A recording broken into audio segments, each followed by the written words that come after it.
My dear student, today's my topic is integration by partial fraction.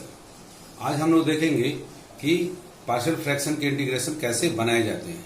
इसके लिए कुछ महत्वपूर्ण कंसेप्ट हैं, इन कंसेप्ट को आप ध्यान से समझ लें। इस चैप्टर में कोई नया फॉर्मूला नहीं है, केवल आपको कंसेप्ट को जानना जरूरी है। इसमें कंसेप्ट में क्या क्या है इसको हम लोग स्टार्ट करते हैं। इंटीग्रेशन बाय पार्शियल फ्रैक्शन में सबसे पहले आपको पहचानना होता है जो इंटीग्रेशन का क्वेश्चन दिया गया है वो किस फॉर्म में है।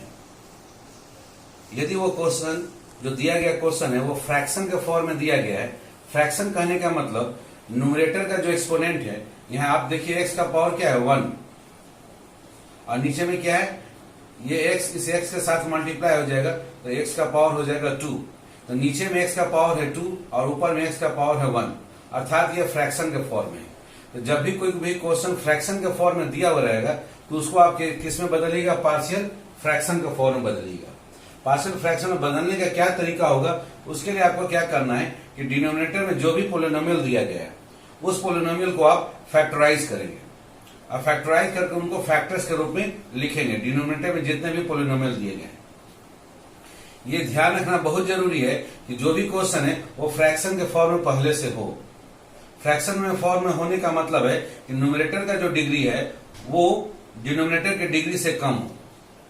यदि दोनों का डिग्री, न्यूमरेटर और डिनोमिनेटर दोनों का डिग्री बराबर होगा तब आप क्या करेंगे, सिंपल डिवीजन मेथड से न्यूमरेटर को डिनोमिनेटर से डिवाइड कर देंगे और डिवाइड करने के बाद जो भी क्वोशिएंट आएगा उसका आप अलग से इंटीग्रेशन निकाल लेंगे और उसके बाद जो फ्रैक्शन बचेगा उस फ्रैक्शन का आप पार्शियल फ्रैक्शन के मेथड से आप इंटीग्रेशन निकालेंगे। तो हम लोग मान के चल रहे हैं कि आपके पास जो भी क्वेश्चन है वो फ्रैक्शन के रूप में दिया गया है, रेशनल फॉर्म में आपको फंक्शन दिया गया है जिसमें न्यूमरेटर का डिग्री डिनोमिनेटर के डिग्री से कम है। अगर आपको इस फॉर्म में दिया गया है तो आपको क्या क्या करना है उसको ध्यान देंगे। जैसे पहला आपके पास है ऊपर में लीनियर कोई भी फॉर्म लिखा हुआ है, नीचे में आपका दो लीनियर प्रोडक्ट दिए हुए हैं। तो आप ये देखेंगे कि ये आपका फ्रैक्शन का फॉर्म है क्योंकि x का पावर 1 है और नीचे क्या x का पावर 1 + 1 2 है और नीचे ऑलरेडी ये फैक्टर के फॉर्म में लिखा गया है। तो ऐसे क्वेश्चन में क्या करेंगे, यदि हमारे नीचे का डिनोमिनेटर जितने भी हमारे फैक्टर हैं वो सारे के सारे लीनियर फैक्टर यदि है तो हम लोग इसको पार्शियल फ्रैक्शन के रूप में लिखेंगे। नीचे एक एक करके सारे फैक्टर को लिखेंगे, x - a, x - b जितने भी फैक्टर है, 2 या 2 से ज्यादा जितने भी हैं। और ऊपर में यदि नीचे में लीनियर फैक्टर है तो ऊपर में उससे कम डिग्री, मतलब लीनियर से कम डिग्री कांस्टेंट हो जाएगा। तो एक arbitrary constant capital A divided by x - a plus capital B divided by x - b, इस फॉर्म में आपको इस फ्रैक्शन को लिखना होगा। और उसके बाद हम लोग क्या क्या करेंगे, हम एक एग्जाम्पल लेंगे, उस एग्जाम्पल में आपको समझाने का प्रयास करेंगे कि कैसे कैसे इसको आगे सॉल्व होगा। पहले हम लोग ये जानने की कैसे फ्रैक्शन फॉर्म में लिखा हुआ है तो उसको पार्शियल फ्रैक्शन फॉर्म में कैसे बदला जाता है। एक दूसरा उदाहरण उठा रहे हैं, ऊपर में आपका लीनियर है और नीचे में आपका क्वाड्रेटिक पोलिनोमियल है, लेकिन क्वाड्रेटिक पोलिनोमियल किस रूप में लिखा गया है, एक फैक्टर को रिपीट किया गया है, x - a को 2 बार रिपीट किया गया है, x - a का होल स्क्वायर है। इसको बनाने के लिए आप सबसे पहले constant divided by x - a एक बार फैक्टर प्लस b फिर नया constant divided by x - a का होल स्क्वायर। यदि यही 3 बार होता है, क्यूब टाइम्स होता है, तो plus c divided by x - a का होल क्यूब कर देते हैं। और एक दूसरा फॉर्म देखते हैं, ऊपर में क्वाड्रेटिक है और नीचे में 3 लीनियर फैक्टर दिए गए। तो ये ऑलरेडी फ्रैक्शन फॉर्म है क्योंकि ऊपर का डिग्री 2 है और नीचे का डिग्री 3 है, तो इसको पार्शियल फ्रैक्शन में बदलेंगे।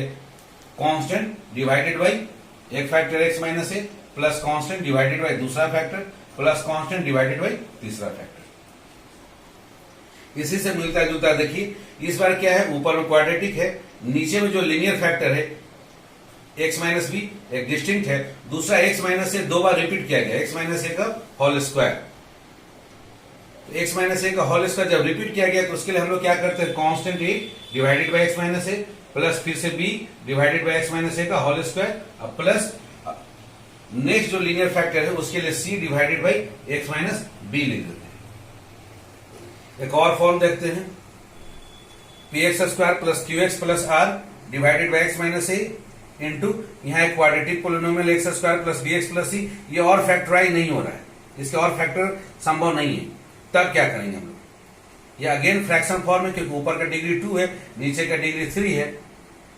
तो सबसे पहले लीनियर फैक्टर जब लिख रहे हैं तो उसके पहले में उसके ऊपर में न्यूमरेटर में constant a divided by x minus a। और चूंकि क्वाड्रेटिक पोलिनोमियल को और फैक्टराइज नहीं कर रहे तो क्वाड्रेटिक पोलिनोमियल डिनोमिनेटर में लिख रहे हैं तो न्यूमरेटर में इससे कम डिग्री का पोलिनोमियल लिखना होगा। क्वाड्रेटिक से कम डिग्री का पोलिनोमियल लीनियर पोलिनोमियल होता है। तो लीनियर पोलिनोमियल आप bx प्लस c लिखेंगे। तो कैसे हम लोग फ्रैक्शन को पार्शियल फ्रैक्शन में बदलते हैं ये जानना बहुत जरूरी है, क्योंकि यदि आप पार्शियल फ्रैक्शन में नहीं बदलते हैं तो कोई भी इस तरह का सवाल आपसे बनेगा नहीं। इसलिए पहले ये ध्यान में रखना है कि हमको करना क्या है। पहले चेक कर लेना है कि हमारा जो क्वेश्चन दिया गया है फ्रैक्शन के फॉर्म में है या नहीं। यदि फ्रैक्शन का फॉर्म में है तो इस तरह के फ्रैक्शन का फॉर्म में वो क्वेश्चन दिया हुआ होगा 1 से लेकर 5 तक में, और इसको हम लोग पार्शियल फ्रैक्शन इसमें कन्वर्ट कर देंगे।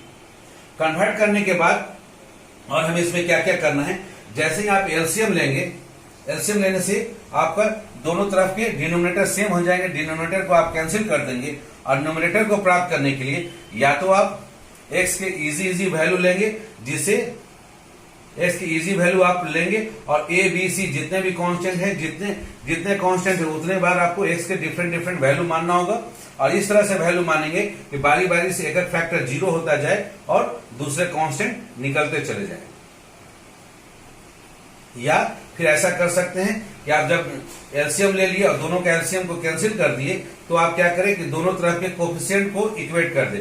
एक्स स्क्वायर का दोनों तरफ कोफिशिएंट क्या है, दोनों तरफ एक्स का कोफिशिएंट क्या है, दोनों तरफ कांस्टेंट क्या है, उसको इक्वेट करके भी एबीसी निकाला जा सकता है। एबीसी निकालने के लिए हमारे पास दो मेथड है, दोनों में से किसी एक मेथड को हम लोग और कर सकते हैं। अब ये आता है कि यदि दोनों के डिग्री बराबर हो, यदि न्यूमरेटर और डिनोमिनेटर दोनों के डिग्री बराबर हो या न्यूमरेटर का डिग्री डिनोमिनेटर से बड़ा हो, तो वैसे केस में आपको क्या करना है कि न्यूमरेटर का जो भी पोलिनोमियल है उसमें डिनोमिनेटर के पोलिनोमियल से पहले डिवाइड कर देना है। जो कोसेंट आएगा उस कोसेंट को आप डायरेक्टली इंटीग्रेट कर देंगे। उसके बाद जो रिमाइंडर बच गया, रिमाइंडर डिवाइडेड बाई आपके नीचे दिया गया पोलिनोमियल है जो कि फैक्टर के फॉर्म में लिखा जाएगा। अब वो फ्रैक्शन के फॉर्म में आ गया, उस फ्रैक्शन का हम लोग इनमें से किसी भी एक मेथड से हम लोग पार्शियल फ्रैक्शन में उसको कन्वर्ट करेंगे और उसके बाद बनाएंगे।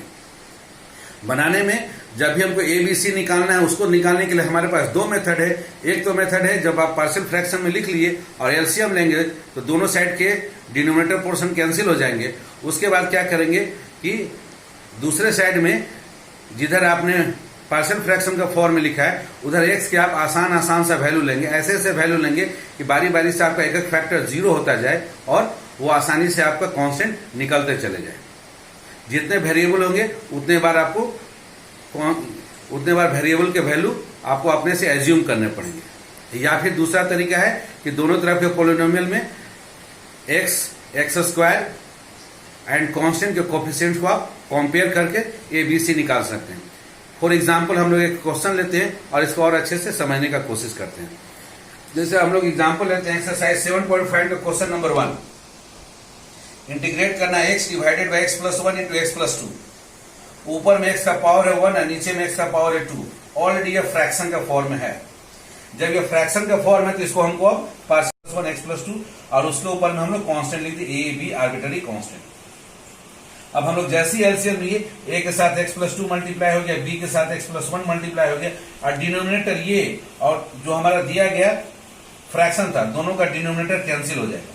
कैंसिल होने से बचेगा क्या, x is equal to a times x plus 2 plus b times x plus 1। यहीं पर बता रहे हैं कि यहाँ पर हम लोग a b का वैल्यू कैसे निकालेंगे। निकालने का दो मेथड है, एक करते जाए जैसे हमने यहाँ किया है। यहाँ क्या किया, x की जगह -2 लिया।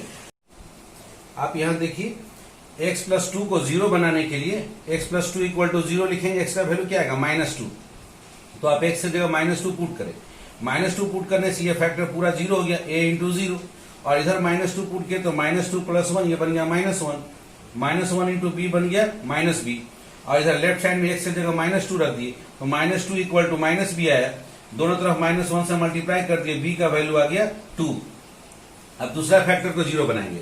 x प्लस 1 को 0 बनाएंगे तो आपका x इक्वल टू क्या आएगा, -1। x इक्वल टू -1 आप लीजिए, टेक x इक्वल टू -1। -1 लेने से ये फैक्टर दूसरा वाला फैक्टर 0। अब यहाँ -1 रख दिए तो 2 -1 ये आ गया 1 इंटू a आ गया a। और इधर लेफ्ट साइड में x की जगह -1 रख दिए, a का वैल्यू आ गया -1। तो यहाँ ए और बी निकालने का ये एक मेथड हुआ कि बारी बारी से आप एक एक फैक्टर को जीरो बनाने का प्रयास कीजिए और जिस वैल्यू से जीरो आता है उसी वैल्यू को रखते चले जाएं। जैसे जैसे रखते जाएंगे एक एक फैक्टर जीरो होता जाएगा और दूसरा कांस्टेंट निकलता जाएगा। और दूसरा तरीका है कि आप a into x plus 2a b into x B x plus B कर ले और दोनों तरफ x के गुणांक x के कोफिशिएंट को और कांस्टेंट को कंपेयर करें कि दोनों तरफ के कोफिशिएंट बराबर है आपस में और उन इक्वेशंस को सॉल्व कर आप a और b निकाल ले। ये दो मेथड है आपको निकालने के। अब आपको पता लग गया a -1 है और b 2। अब आप अपने क्वेश्चन में आइए कि आपका जो फ्रैक्शन दिया हुआ था ये x divided by x plus 1 into x plus 2, इसके बदले में हम अब ये लिखेंगे a divided by x plus 1 plus b divided by x plus 2 और a और b का वैल्यू पुट कर देंगे। a का वैल्यू है हमारा -1 तो -1 divided by x plus 1 plus b का वैल्यू आया है 2 divided by x plus 2 dx। अब ये क्वेश्चन हमारा जो फ्रैक्शन के फॉर्म में दिया हुआ था उसको हमने पार्शियल फ्रैक्शन में पार्ट बाय पार्ट उसको बदल दिया। अब ये दो इंटीग्रेशन हो गया, दोनों इनको अलग अलग इंटीग्रेशन निकाल दिए। -1 कांस्टेंट मल्टीप्लाई इसलिए -1 को इंटीग्रेशन से बाहर dx divided by x plus 1, 2 भी कांस्टेंट इसलिए इंटीग्रेशन से बाहर 2 into dx divided by x plus 2। ये इसका फॉर्मूला है log x प्लस 1 और इसका फॉर्मूला है log x प्लस 2। 2 चूंकि मल्टीप्लाई है तो 2 इसके पावर में चला जाएगा, log x प्लस 2 का होल पावर 2 और यहाँ minus log x plus 1। log का बेसिक फॉर्मूला है log m minus log n is equal to log m divided by n, इसलिए ये आ जाएगा log x प्लस 2 का whole square divided by x plus 1 और एक आर्बिट्ररी कांस्टेंट c। तो आप इस तरह से a b का वैल्यू निकाल कर पुट कर देना है, पार्शियल फ्रैक्शन बना देना है। पार्शियल फ्रैक्शन बनाने के बाद वो बहुत ही इजी फॉर्म में इंटीग्रेशन हो जाता है। इसमें कोई नया फॉर्मूला आपको नहीं है, जो भी है आपके बेसिक कंसेप्ट हैं। यदि आप कंसेप्ट को अच्छे से समझ रहे हैं तो किसी भी सवाल को आप अच्छे से बना सकेंगे।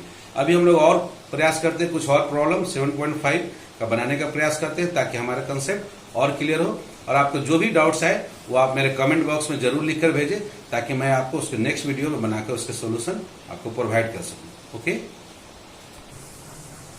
अब हम लोग और एक प्रॉब्लम को उठाते हैं, एक्सरसाइज 7.5 पे क्वेश्चन नंबर आइए 13 को देखते हैं। 13 में आपको इंटीग्रेट करना है 2 divided by 1 minus x into 1 plus x square dx।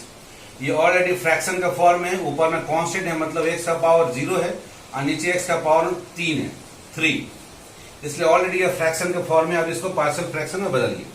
Partial fraction में बदलने के नियम से यहाँ पर लीनियर फैक्टर है इसलिए ऊपर में कांस्टेंट होगा a divided by 1 minus x, दूसरा है 1 प्लस एक्स स्क्वायर। ये क्वाड्रेटिक है, इसको और फैक्टराइज नहीं कर सकते हैं इसलिए क्वाड्रेटिक के ऊपर में इससे जस्ट एक कम डिग्री कर लेंगे। जब लीनियर लिए हैं तो लीनियर से कम कांस्टेंट लिखते हैं, जब क्वाड्रेटिक लिए हैं तो क्वाड्रेटिक से कम लीनियर लिखेंगे bx प्लस c। उसके बाद इन दोनों का एलसीएम ले लिए 1 minus x into 1 plus x, इनका एलसीएम एक्स स्क्वायर एलसीएम, और एलसीएम के बाद आप ये 1 प्लस एक्स स्क्वायर ये मल्टीप्लाई हो गया a में, a into 1 plus x square और bx प्लस c में मल्टीप्लाई हो गया 1 माइनस एक्स। अब आपका यहाँ डिनोमिनेटर ये और दिया गया क्वेश्चन का डिनोमिनेटर दोनों सेम होने की वजह से कैंसिल हो जाएगा। 2 इज इक्वल टू आ गया a times 1 plus x square plus bx plus c into 1 minus x. अब इसको सॉल्व करेंगे और हम लोग a b c का वैल्यू निकालेंगे। निकालने का दो मेथड है, या तो आप x का आसान सा वैल्यू पुट करते जाओ। आसान वैल्यू में ध्यान देना है कि ऐसा वैल्यू पुट करो कि एक बार में आसानी से एक फैक्टर 0 बन जाए। जैसे 1 minus x equal to 0, it mean x equal to 1। x equal to 1 put करोगे तो ये पूरा का पूरा फैक्टर 0, तुरंत a का वैल्यू निकल जाएगा। और यदि किसी वैल्यू को रखने से 0 नहीं आ रहा है तब और इजी वैल्यू आप लेंगे, x equal to 0, x equal to plus minus 1, plus minus 2, इस तरह का आसान वैल्यू लेंगे। फॉर एग्जाम्पल यहाँ देखिए 1 minus x equal to 0, it mean x equal to 1। अब आप x इक्वल टू 1 इसमें पुट करके टेक x इक्वल टू 1। जैसे ही x इक्वल टू 1 आप लेते हैं तो लेफ्ट साइड में आपका कितना आ गया, लेफ्ट साइड में तो आपका 2 ही रहेगा क्योंकि कांस्टेंट है। राइट साइड में x की जगह 1 लेने से ये 0 bx प्लस c में मल्टीप्लाई हो गया, ये पूरा 0 बन गया। 1 का स्क्वायर 1, 1 प्लस 1 ये 2, तो 2a इज इक्वल टू 2 आ गया। 2a इज इक्वल टू 2 को उधर डिवाइड कर दिया, a का वैल्यू निकल गया 1। तो आप देखिए x इक्वल टू 1 लेने से एक कांस्टेंट आपका a इक्वल टू 1 तुरंत निकल जाता है। अब दूसरा, इसमें कोई ऐसा वैल्यू नहीं पता लग रहा है जिसको रखने से कोई फैक्टर 0 हो, तो हमने बताया कि कोई आसान वैल्यू लेंगे आप x का।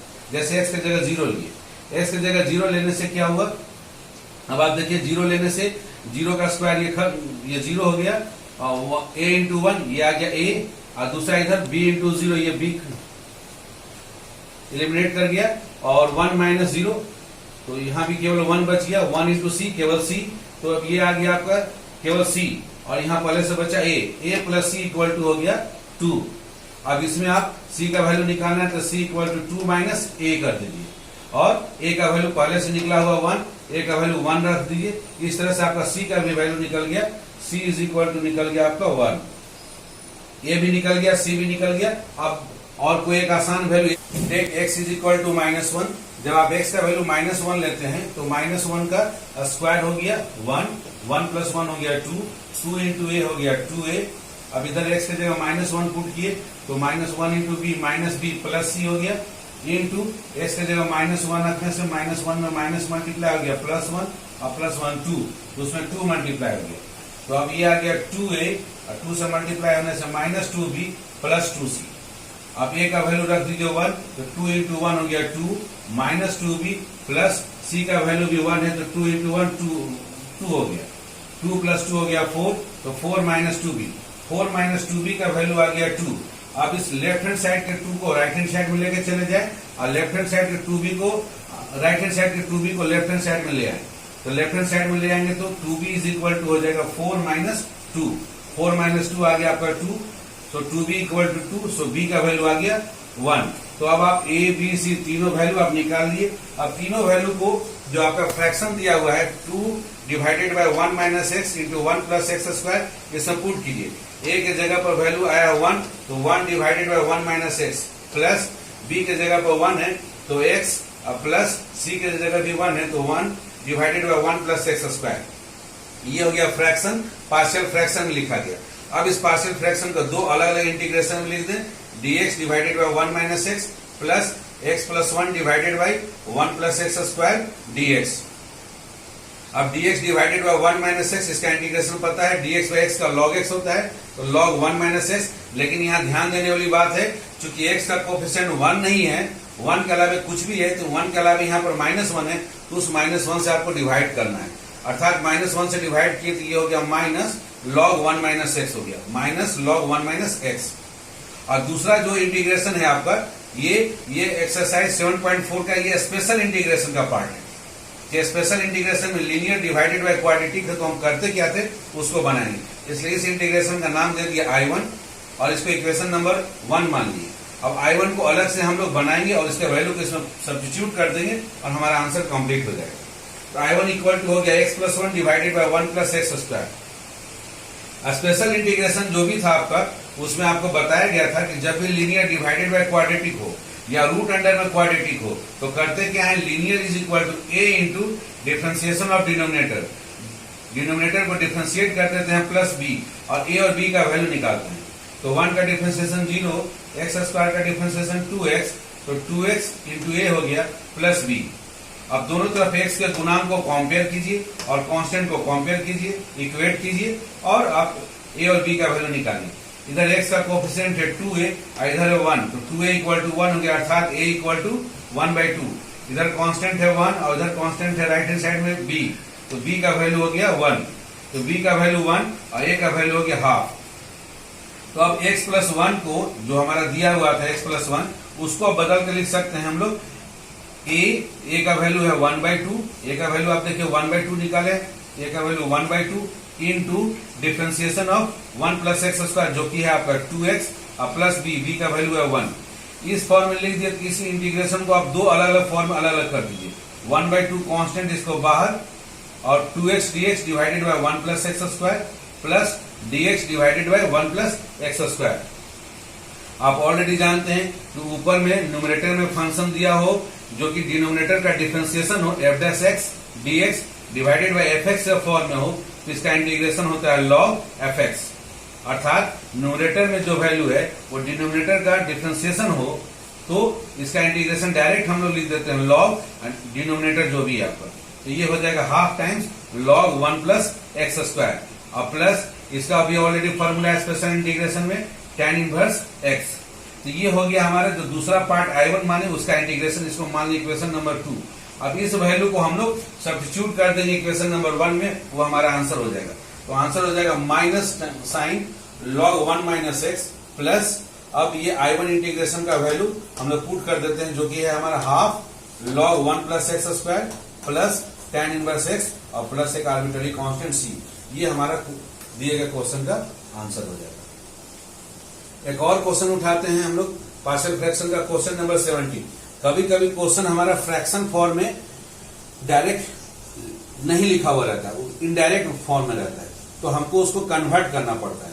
जैसे इस क्वेश्चन में cos x dx divided by 1 minus sine x 2 minus sine x trigonometric form में लिखा हुआ है। यहाँ जैसे ही आप साइन एक्स को t मान लेते हो तो साइन एक्स का डिफरेंशिएशन होता है cos x और t का डिफरेंशिएशन dt बाय dx, इसलिए cos x dx की जगह आप dt रख सकते हो और नीचे आ गया 1 minus T into 2 minus T. अब ये फ्रैक्शन का फॉर्म में हो गया, क्योंकि नीचे का t का पावर है 2 और ऊपर है t का पावर 0। तो अब ये यदि फ्रैक्शन का फॉर्म में हो गया तो इसको हम लोग अब पार्शियल फ्रैक्शन में कन्वर्ट करेंगे। 1 divided by 1 minus T into 2 minus T को लिखेंगे a divided by 1 minus t plus b divided by 2 minus T. फिर इसका एलसीएम ले लेंगे, एलसीएम लेंगे तो a into 2 minus t plus b into 1 minus T, denominator दोनों का कैंसिल हो जाएगा, तो 1 इज इक्वल टू आ जाएगा a times 2 minus t plus b times 1 minus T. अब बारी बारी से एक फैक्टर को 0 बनाते हो, 1 माइनस टी बराबर 0, इट मीन्स की t बराबर 1, तो t बराबर 1 आप जैसे लेंगे ये वाला b पोर्शन 0 हो जाएगा, t की जगह 1 लिए आप, 2 माइनस 1 ये 1 हो गया, 1 इंटू a का वैल्यू हो गया 1। उसी प्रकार से 2 माइनस टी बराबर 0, इट मीन्स की t equal to 2, t equal to 2 लीजिए आप, टेक t इक्वल टू 2, तो पहला फैक्टर 0, दूसरा फैक्टर आ गया 1 माइनस 2 का मतलब माइनस 1 इंटू b आ गया माइनस b इक्वल टू 1, दोनों तरफ माइनस 1 से मल्टीप्लाई करें, b का वैल्यू आ गया माइनस 1। इस तरह से आप a का वैल्यू निकाल लिए 1 और b का वैल्यू आप निकाल लिए माइनस 1। अब दोनों वैल्यू को आप क्या करें, पार्शियल फ्रैक्शन में पुट कर दें, 1 by 1 minus T into 2 minus T के बदले में अब आप a का वैल्यू लिखिए, a का वैल्यू है 1 डिवाइडेड बाय 1 माइनस टी, तो आप लिखिए उसको 1 डिवाइडेड बाय 1 माइनस टी, फिर प्लस b का वैल्यू है minus 1 divided by 2 minus T. इसको इंटीग्रेट करना है। अब ये आसान है, ये दो इंटीग्रेशन अलग अलग कर दीजिए, dt divided by 1 minus T minus dt divided by 2 minus T. अब इसका इंटीग्रेशन dt बाई टी का होता है log 1 माइनस टी, लेकिन चूंकि t का कोफिशिएंट 1 के अलावा यहाँ कुछ और है अदर देन 1 है, माइनस 1 जैसे है तो माइनस 1 से डिवाइड करना होगा, माइनस फिर यहाँ पर dt डिवाइडेड बाई टी का फॉर्म है तो log 2 माइनस टी, लेकिन अगेन कोफिशिएंट अदर देन 1 है इसलिए divided by minus 1 plus C, minus minus ये प्लस हो गया तो प्लस log 2 माइनस टी और ये हो गया minus log 1 minus t, log m minus log n, property है log m बाई n, इसको लिख दिया गया log 2 minus t divided by 1 minus t plus C. और t का ओरिजिनल वैल्यू जो आप माने हुए थे sin x, उस वैल्यू को सब्स्टिट्यूट कर दे तो आपका फाइनल आंसर हो गया log 2 minus sin x divided by 1 minus sin x plus C. तो प्यारे बच्चों आप देख रहे हो कि इस पार्शियल फ्रैक्शन में कोई आपको नया फॉर्मूला नहीं है, इसमें केवल कंसेप्ट है। कंसेप्ट वो भी ये है कि अगर आपका न्यूमरेटर और डिनोमिनेटर का दोनों का डिग्री बराबर हो या न्यूमरेटर का डिग्री डिनोमिनेटर से बड़ा हो तो पहले आप डिवाइड कर ले और जो भी क्वोशेंट है उसको आसानी से पहले आप इंटीग्रेट करेंगे। बचा हुआ जो भी आपका रिमाइंडर है, रिमाइंडर डिवाइडेड बाई डिनोमिनेटर जो है वो फ्रैक्शन के फॉर्म में है और फ्रैक्शन को पार्शियल फ्रैक्शन में बदलने के लिए कुछ सर्टेन रूल्स हैं, कुछ सर्टेन टेक्निक्स है, उनको आप पार्शियल फ्रैक्शन में बदल दें। पार्शियल फ्रैक्शन में बदलने के बाद उनका जब एलसीएम लेंगे तो एलसीएम दोनों साइड में कैंसिल हो जाएंगे और एक्स के आसान से वैल्यू रखकर दो तरीके से, या तो एक्स के कोफिशिएंट को कंपेयर कर या नहीं तो एक्स की जगह पर इजी वैल्यू को रखकर आप कांस्टेंट निकाल लेंगे और जैसे ही वो पार्शियल फ्रैक्शन में कांस्टेंट निकाल लेंगे तो इजी फॉर्म में आपके इंटीग्रल फॉर्म में आ जाएंगे और आप आसानी से इंटीग्रेशन निकाल सकते हैं। इसके बावजूद बच्चों यदि आपको कुछ प्रॉब्लम्स में आपको दिक्कत होती है तो मेरे कमेंट बॉक्स में जरूर लिखकर भेजें ताकि मैं उनको सॉल्व करके आपको नेक्स्ट वीडियो में बनाकर भेज सकूं। और यदि आपको ये वीडियो अच्छा लगता है तो आप इसको लाइक कर लें और सब्सक्राइब करें और बेल आइकन को दबाना नहीं भूलेंगे, क्योंकि नया वीडियो जब आएगा तो आपको नोटिफिकेशन उसी समय मिल जाएगा। Okay, thank you.